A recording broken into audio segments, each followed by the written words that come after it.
Pencil പോരായോ? പേന എഴുതാൻ ഇയാളായില്ലേ? ഇയാൾ വലിയ ഗേളാവുമ്പോ പേന പോരായോ? എന്താ ഇല്ല, മാറി നോക്കട്ടെ വലിയ ഗേളായോ നോക്കട്ടെ. വലിയ ഗേളായോ? ഇയാൾ കൊച്ചു ഗേള്, ഇയാൾ വലിയ ഗേളായില്ല കേട്ടോ. ഇയാൾ കൊച്ചു ഗേളാണേ. അയാളിപ്പോ കസേരയുടെ പൊള്ളിക്കുമല്ലേ? വലിയ ഗേളായില്ലെന്ന്.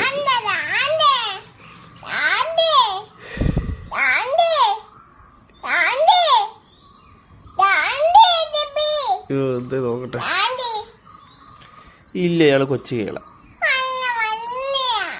ഇയാൾക്ക് പെൻസിൽ മതി, ഇയാൾക്ക് പേന ആയില്ല. ഇയാൾ വലിയ ഷൂളിൽ പോകുമ്പോൾ വലിയ പേന മേടിച്ചു തരാം. അതെന്താ വേണ്ടാത്ത?